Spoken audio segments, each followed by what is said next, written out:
How to play the guitar, fingerpicking style or fingerstyle, lesson 6. Today we'll be playing a tune using the fingerpicking pattern primary, index, middle, annular, middle, index.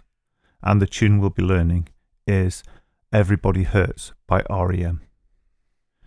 You'll almost undoubtedly need the ebook, or at least look at the ebook to follow along with this or to practice it later.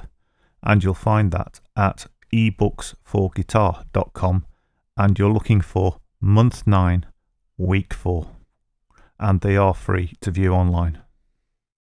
Looking at the entire tune, you'll notice it's made of 5 distinct sections. So we'll learn each of these sections individually, and then you can apply the arrangement at the end. The arrangement is the order the different parts of the tune are put in when you play it through. So it's worth studying the arrangement and actually studying arrangements of other songs. So if you decide you want to get into writing music later, you'll have a good idea of how to arrange the songs. Right, to get started, let's do a warm-up exercise using this finger-picking pattern of primary, index, middle, annular, middle, index. And if we just do that over and over again a few times with no chord, just so we can get the finger picking pattern smooth and quite natural. Here's that finger picking pattern being played at 140 beats per minute. I'll play it 8 times. Notice that these exercises will be played with a 6-beat bar, so we'll count 2 lots of 6 before each exercise.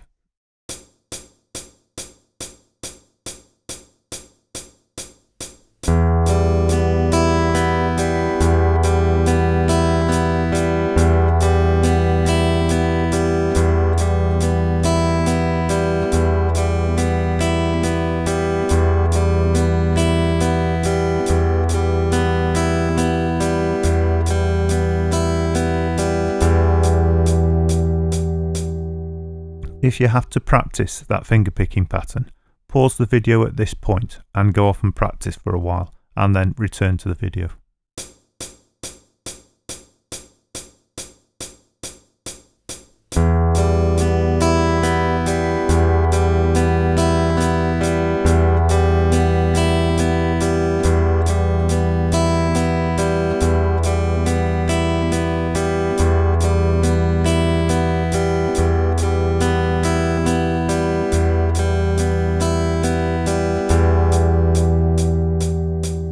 Once you're fairly comfortable with that finger picking pattern, let's look at the main 2 chords, and they are D major and G major.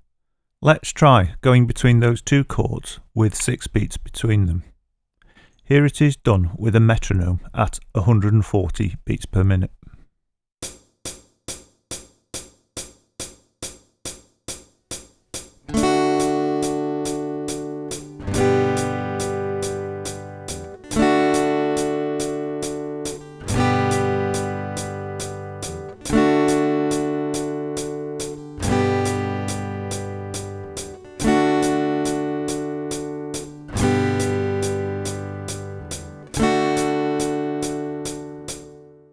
If you've been following this course, you'll be aware by now that there's 2 ways of fingering the G major chord. There's one where you play with the 1st, 2nd and 3rd finger, and the alternative way where you play with the 2nd, 3rd and 4th finger.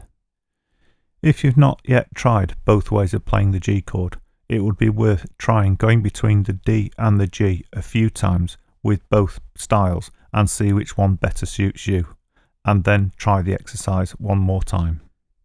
Here's the exercise played again, 4 times with the 1st, 2nd and 3rd finger, and 4 times with the 2nd, 3rd and 4th finger.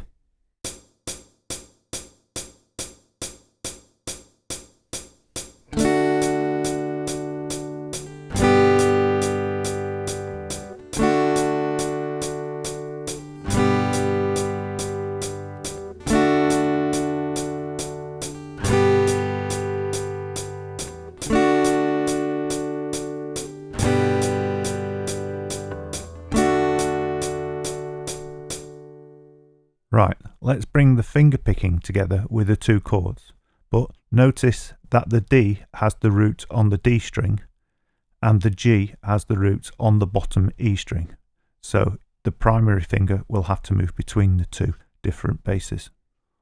Also notice that here we'll play each chord twice, so it fits in with what we'll be doing in the tune. Let's hear that played a few times with a metronome beat at 140 beats per minute.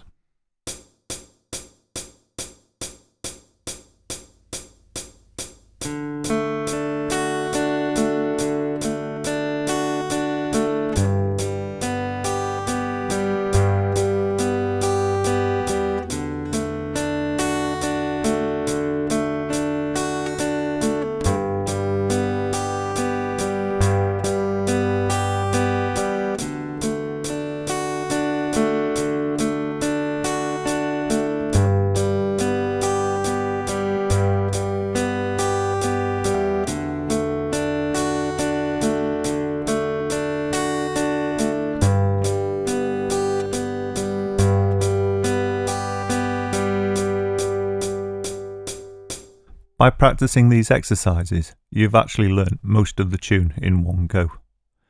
The introduction is literally just D, G, D, G, finger picked, and then most of the verse is the same thing. So firstly, let's have a look at the intro, where we just play the D and G twice. Here's the intro at 140 beats per minute. If you can, play along with it. Remember, there'll be 12 beats before it starts, or 2 lots of 6.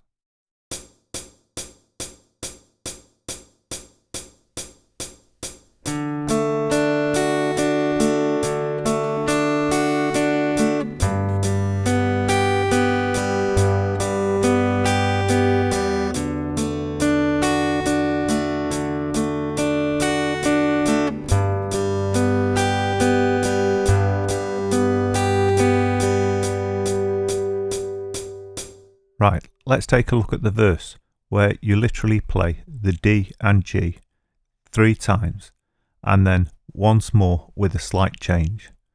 So let's hear that done first with a metronome beat at 140 beats per minute.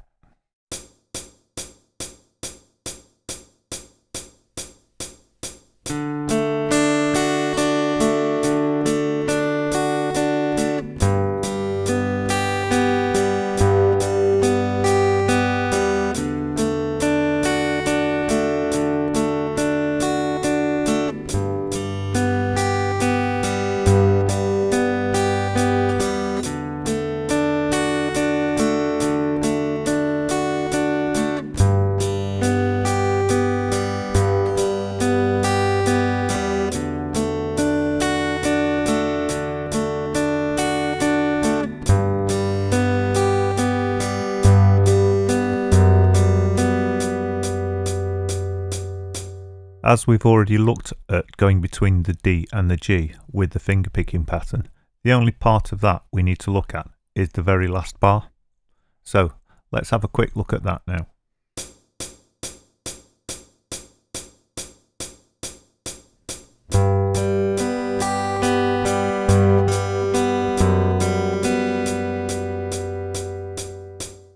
And again.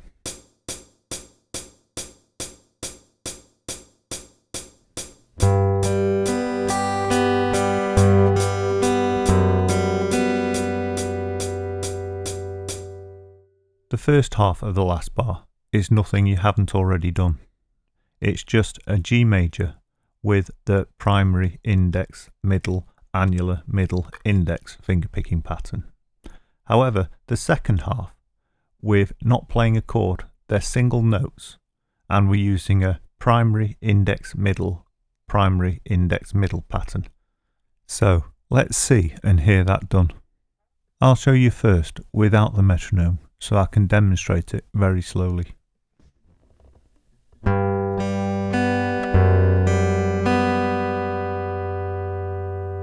Let's see and hear that again.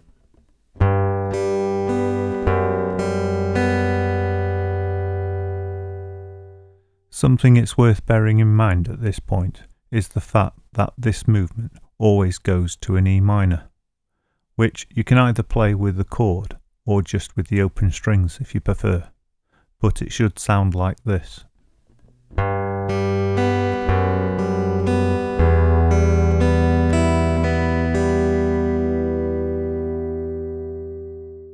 Another point it's important for me to mention is the fact that the fingering of this passage depends completely on how you finger the G major, because you're coming away from the G major when you're playing it. Practice this a few times until you get reasonably comfortable with it, and then try it with a metronome beat. Here that passage is at 140 beats per minute.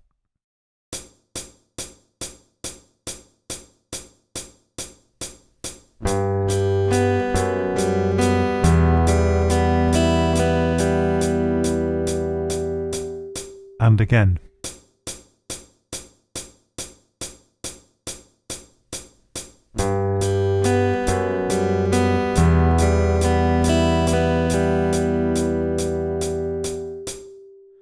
Once you've got used to this little passage of music, you've actually got the part that joins the verse onto the chorus. So now let's learn the chorus. The chorus, like the verse, just consists of two chords. This time it's the E minor and the A major. To make sure we can get a good change between those two chords, let's just practice strumming them for a moment. So if we try going between E minor, A major, E minor, A major, with 6 beats between them. I'll do the change 4 times.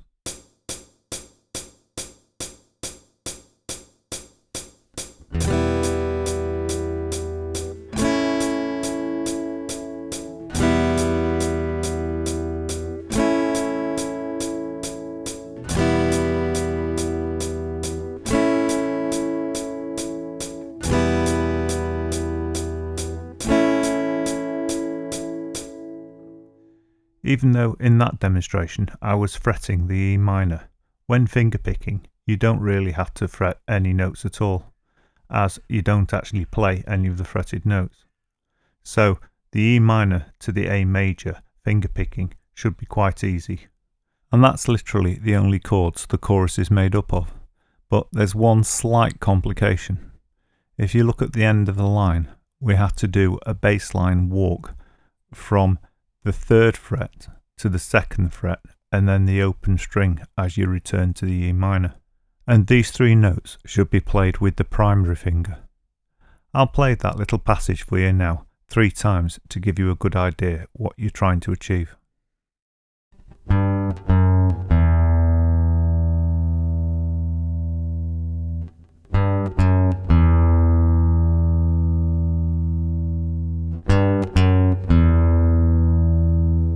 I'll play that again 4 times, but with a metronome. However, don't worry if you can't follow it. It's actually, I think, more difficult to play just that passage on its own than it is to play it in context with the song. However, it is a good idea to try it a few times without the metronome before trying to put it into the song and trying it with the metronome.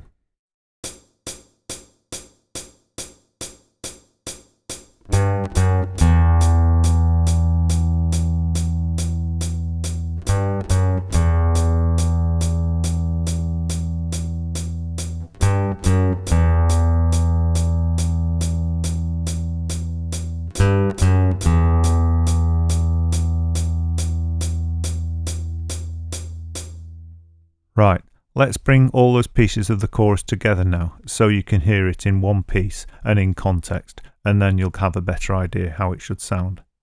Here it is with a metronome beat at 140 beats per minute.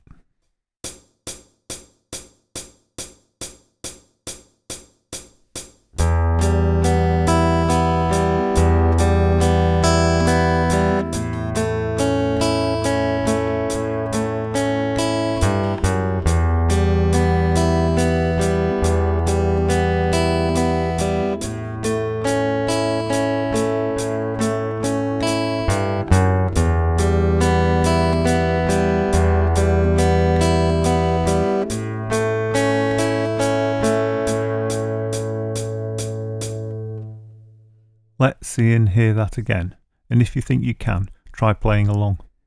Hopefully you noticed the first line of the chorus was repeated, but if not, obviously play this when you play along.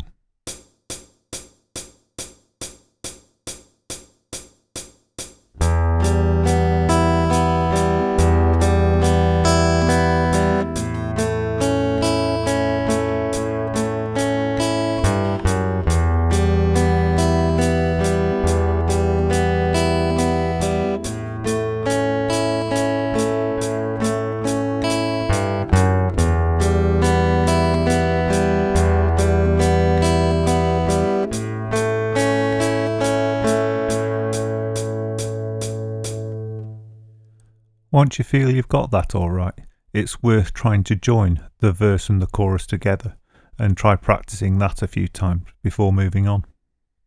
Here's the verse and chorus play together.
Let's see and hear that again, and if you can, play along with it.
Once you've got the intro verse and chorus, you can move on to the second verse, which doesn't really take much looking at all.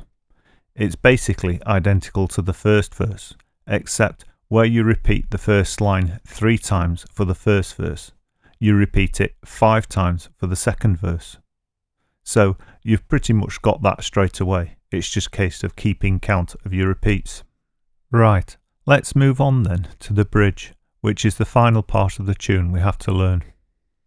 The first line of the bridge we've already covered when we were looking at the chorus.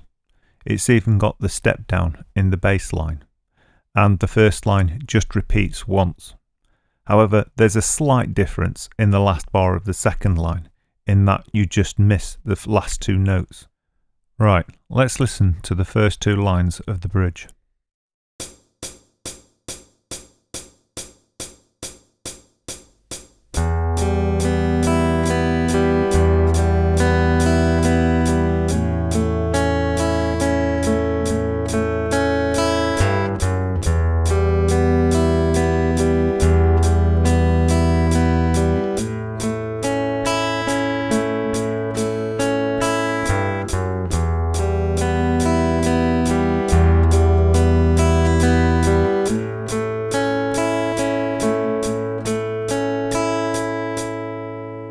Let's see and hear that again, and if you can, play along with it.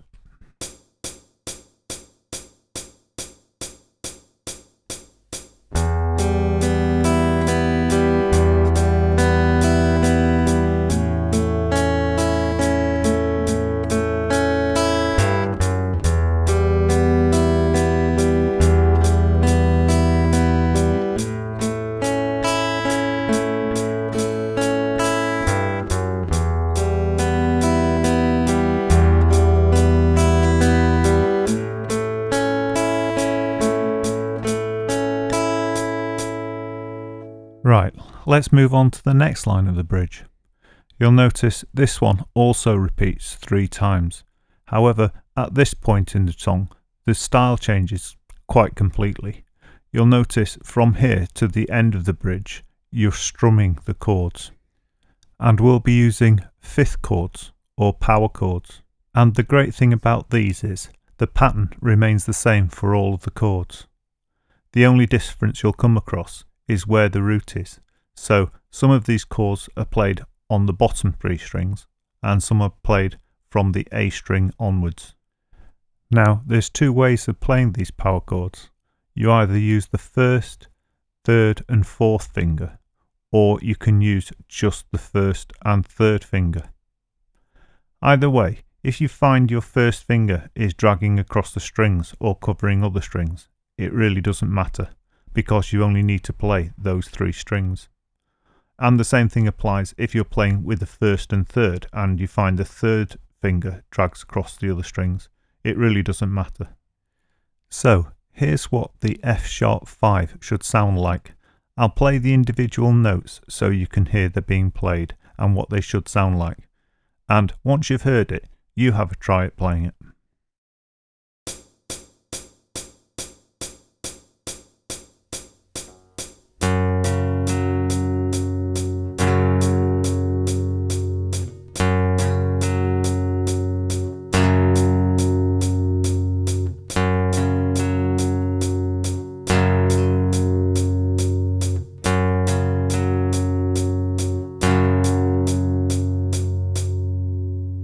Now, to change between the F♯5 chord and the B5, we literally just move the whole chord over a string. So here's what it sounds like going between the F# and the B. I'll do it 4 times.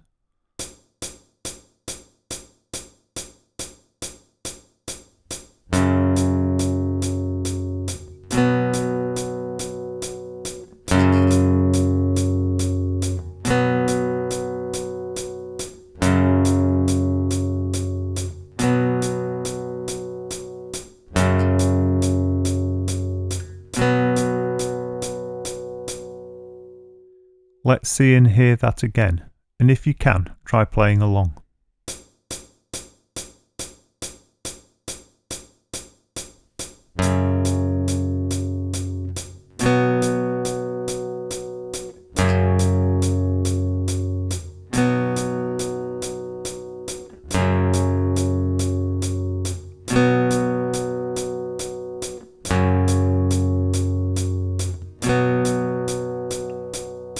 If you need time to practice these chords, don't worry. They do take a little more time to practice and get used to if you've never played them before. However, once you've got them, and they'll be with you for the rest of your life. And once you feel you can play those 2 chords, let's play the rest of the bridge. Here's the second line of the bridge repeated 3 times as it does in the song.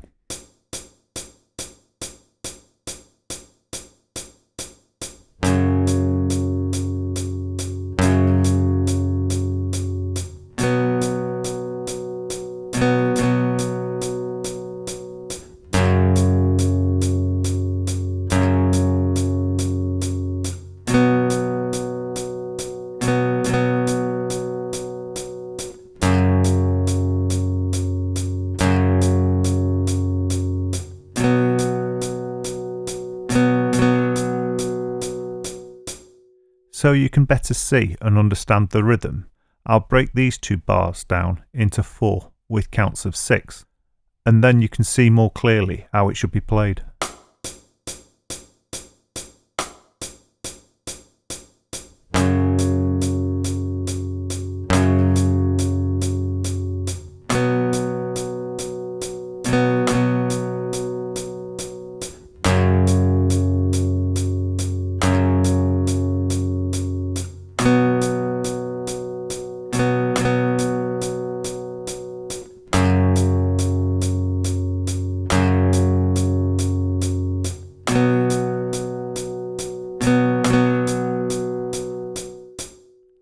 last two lines of the bridge are using the same type of chords as you've just used. However, notice again that some of them are the bottom three strings and some of them are played from the A string upwards. As long as you pay attention to that, you should be okay playing these. They're fairly simple. So here's what it should sound like.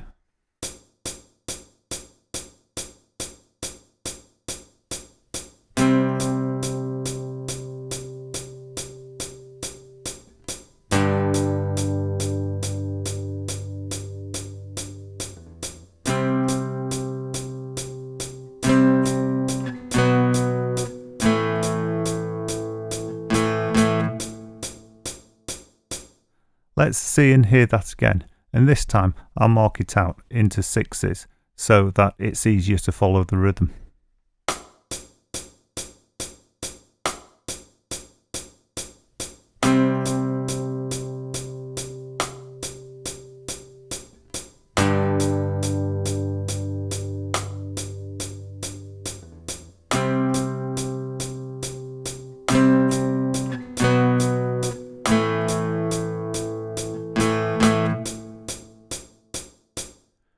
Once you're comfortable playing all the individual parts of the bridge, we can bring it all together and play it as one piece. Let's hear the complete bridge played with a metronome at 140 beats per minute.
Notice that the last chord in this section is cut short.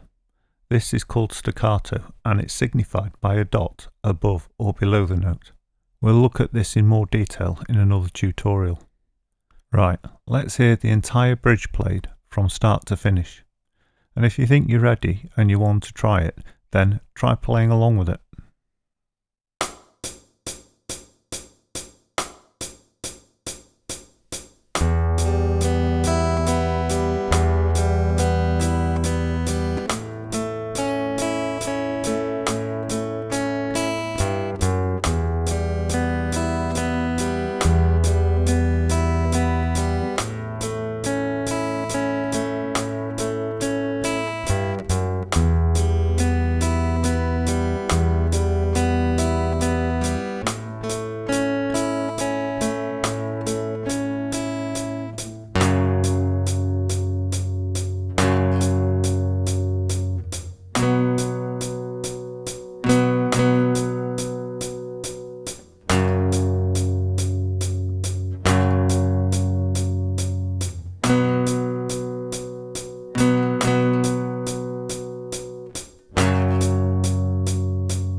To finish this song off, you now need to practice and speed up the component parts you've learnt, those being the intro, the verse, the chorus, verse 2 and the bridge. And once you're happy with the parts, you can bring them together in the order of the arrangement. Note that when playing with the arrangement, you don't leave any gaps between the components, they flow from one part to the other. And you'll notice at the end you've got an intro with a repeat and fade. The phrase repeat and fade is fairly self-explanatory. It literally means just keep repeating the intro while somebody fades it out for you. However, if you're playing live or on your own, this might not be possible, and in that case you might want to make up your own ending. To practice this tune, it would be a good idea to practice with the original or with a backing track. That way you'll know if you make any mistakes, and also it'll be a bit more interesting if you've got a backing to play along with. At the same time as uploading this video, I've uploaded a separate video with two versions of the backing track on, one slow and one at the correct speed. The link will be below in the description. Don't forget, if you've enjoyed this tutorial and you want to see more, like and subscribe, and then you'll be notified when I upload new ones. And thank you for watching.